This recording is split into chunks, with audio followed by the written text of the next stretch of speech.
sa kanyang mga pilihan. Good morning ay sa Baclaran. Salamat sa Diyos.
Sumainyo ang Panginoon.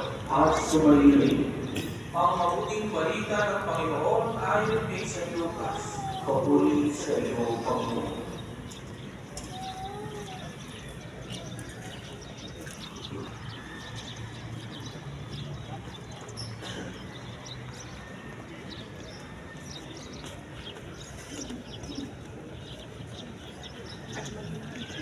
Taon-taon, tuwing pista ng Pasko, ang mga magulang ni Jesus ay pumupunta sa Jerusalem.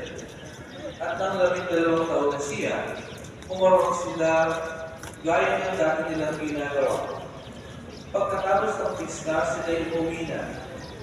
Nagpaiwan si Jesus sa Jerusalem, ngunit hindi ito napansin ng kanyang mga magulang. Sa pag-aakala ng isa na si Jesus ay kasama ng isa, nagpatuloy sila sa maghapong paglalakbay. Nang malaman nilang hindi siya kasama, sinihingan nila sa kanilang mga kamag-anak at kakilala. Hindi nila siya natagpuan, kaya bumalik sila sa Jerusalem upang doon hanapin. At nang ikatlong araw, natagpuan nila si Jesus sa loob ng templo, nakaupo kasama ng mga guro. Nakikinig siya sa kanila at nagtatanong. At ang lahat na nakarinig sa kanya ay namangha sa kanyang katalinuhan. Nagtaka rin ang kanyang mga magulang na siya nakita. Sinabi ng kanyang ina, "Anak, bakit naman ganyan ang ginawa mo sa akin? Balisan na kami ng iyong ama sa pagkakas sa iyo." Sumagot siya, "Bakit ko hindi ako hinahanap? Hindi ba niyo alam na ako'y dapat na nasa bahay ng aking ama?" Ngunit hindi nila naunawaan ang pananalitan ito. Si Noe kasama nila sa Nazareth at naging masunuring anak. Ang lahat ng bagay nito ay inata ng pinangina sa kanyang puso. Patuloy niya naman si Jesus. Pumunta ng kanyang karunungan at kalang kinalugan ng Diyos at nagpapatawad. Mga kapatid, ang mabuting balita ng aming Panginoon. Pinupuri ka namin, Panginoon Yesu Kristo.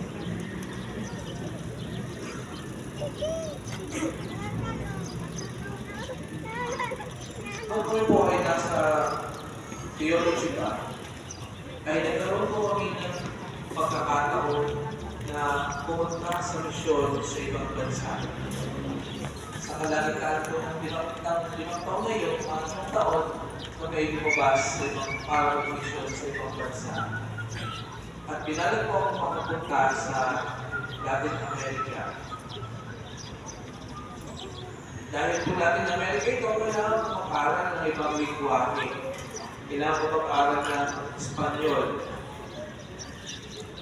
Habang ako po ay naroon, isa po ang payo sa akin ng ating mentor na pari. Sabi niya, isa sa pinakamagandang paraan para mas matuto ka ng salita ay makapag-usap ka sa mga bata.